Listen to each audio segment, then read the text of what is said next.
ló dádì níbo lẹ wà wọ́n dúró dè yín náà. Ẹ má pa ẹ́ o. Èèyàn kan náà ló ń dúró dè yín àbí mélòó ni yín? Èèyàn kan náà ni báwo náà ṣe dírẹ́sì? Ọjà dírẹ́sì bí i àgbàdo aláwọ̀ náà ṣe dírẹ́sì àbí bí ẹ tó ń wò láàárọ̀ ní ọmọ. Ẹ ṣáà máa pẹ́ dé.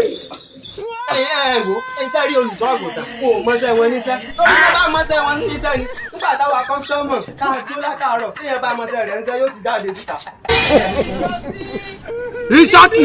Gíga Olúwa jọ̀wọ́ jọ̀wọ́ má jẹ́ ẹ pẹ̀lẹ́ sọ.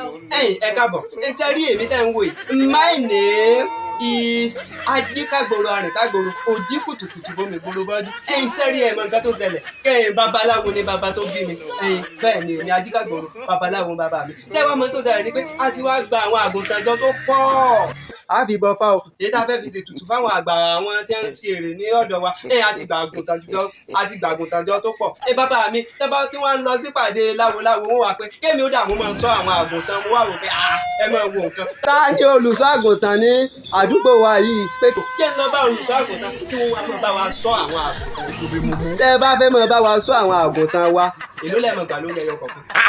Ṣé tó lè tí wọ́n dà mí láàmú kí n mọ̀ pé bàbá mi ní Olúwa? Ó kù díẹ̀ káàtó.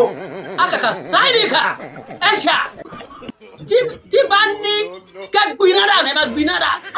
Nǹkan tó ń pè ní olùṣọ́ àgùntàn ìránṣẹ́ Ọlọ́run nígbà tí Jésù wá sáyé nígbà yẹn. Àwa la jẹ́ àgùntàn Jésù tó ṣọ́ wa. Àwa tá a jẹ́ prọfẹ̀tì sìn tá a jẹ́ pásítọ̀ èèyàn lọ́hùn. Ẹ̀yin tí ẹ wà lábẹ́ wa ni àgùntàn wa tá à ń ṣọ́. Ó ń ṣe àgùntàn ẹran ewúrẹ́. Ibo lẹ ti wá síbi jẹ́ ìlókùn náà. 70 years old man. pé bóyá olùṣọ́ àgùntàn tí a máa ń wí pé bóyá àwọn ọmọ bá yẹn sọ àwọn àgùntàn ni. Bí mo ṣe ń wò yín sá ẹ wà lára àwọn wèrè tí bàbá yín gan tí wọ́n wò lọ́wọ́. Ẹ bá tẹ̀lé ìwọ náà ẹ mọ̀. Ṣọlá. Bá mi o. Ṣọlá. Bá mi o. Tó o bá tún pè mí sí ọ̀rọ̀ tí ò ní níláárí máa gbé iná láti ọ̀hún kó gbé dànù. Ìjọ ó ní àtọ́jú lọ. Ó ti lọ. Wo dọ́tọ̀ bá Bọ́ ṣe ṣe kòtò bíjọ máa ń fi náà gbọ́dọ̀ àná. Pastor conference. Ẹ jẹ́ ká